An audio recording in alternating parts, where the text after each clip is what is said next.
13 फरवरी को इंदौर के द्वारकापुरी थाना क्षेत्र में एक युवती की निर्मम हत्या का ऐसा सनसनीखेज मामला सामने आया था। अब इस मामले में जो खुलासे हो रहे हैं वो भी रोंगटे खड़े कर देने वाले हैं। आरोपी ने जिस तरह से अपनी प्रेमिका की हत्या की और उसके बाद उसकी आत्मा को बुलाने के लिए मुंबई में तंत्र मंत्र किया, वो काफी चौंकाने वाला था।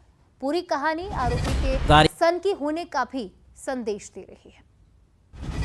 तारीख 13 फरवरी, जगह इंदौर का द्वारकापुरी इलाका।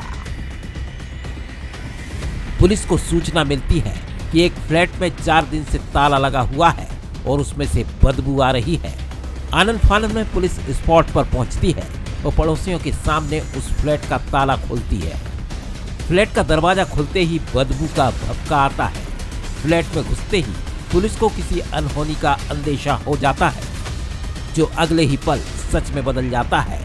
एक कमरे में पलंग पर एक लड़की की लाश पड़ी थी। लाश पर एक भी कपड़ा नहीं था। लड़की की लाश देखते ही समझ में आ जाता है कि उसके साथ दरिंदगी हुई है। पूछताछ में पता चलता है कि उस फ्लैट में एक स्टूडेंट पीयूष धामनोतिया रहता है। पुलिस लड़की की लाश की शिनाख्ती करती है तो पता चलता है कि ये लड़की पीयूष की ही क्लासमेट है और उसके पिता ने 11 फरवरी को उसकी गुमशुदगी की रिपोर्ट दर्ज कराई थी। 14 फरवरी को ही पीयूष धनोतिया को पुलिस मुंबई के एक होटल से गिरफ्तार कर लेती है। पीयूष पूछताछ में हत्या की जो पूरी कहानी सुनाता है वो किसी के भी रोंगटे खड़े कर सकती है। उसका मारी गई युवती के साथ लंबे समय से प्रेम संबंध था। शादी की भी बात चल रही थी, लेकिन पीयूष को शक था कि ये लड़की दूसरे लड़कों से भी बात करती है। घटना वाले दिन दोनों विवाद सुलझाने के लिए फ्लैट पहुंचे थे, लेकिन पीयूष सब कुछ पहले ही तय कर चुका था। उसने मेडिकल की दुकान से सेक्स पावर बढ़ाने वाली दवाएं भी ली थी। उसने लड़की के साथ पहले शारीरिक संबंध बनाए, फिर गिफ्ट देने के बहाने उसके हाथ बांधे और आंखों में पट्टी भी बांधी और फिर उसका गला घोंट दिया। यहीं उसे तसल्ली नहीं हुई तो गले में चाकू से भी वार किए।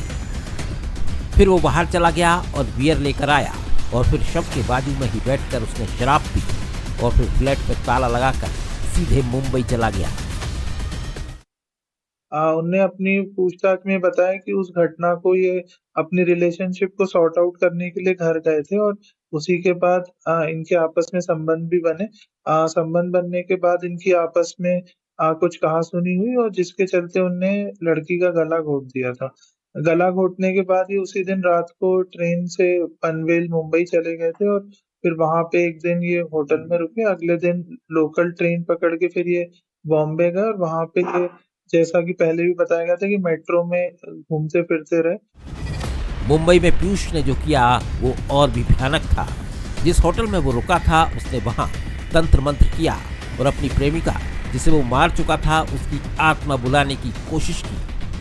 पुलिस के मुताबिक आरोपी को शक था कि युवती दूसरे लड़कों से मोबाइल ऐप के जरिए बात करती है। इसी असुरक्षा और शक के चलते दोनों के बीच अक्सर विवाद होता था, जो आखिर में जघन्य हत्याकांड में बदल गया। लेकिन पीयूष ने जिस तरह से हत्या को अंजाम दिया वो उसके साइकिक होने की तरफ भी इशारा करती है। पीयूष पारे, बंसल न्यूज, इंदौर।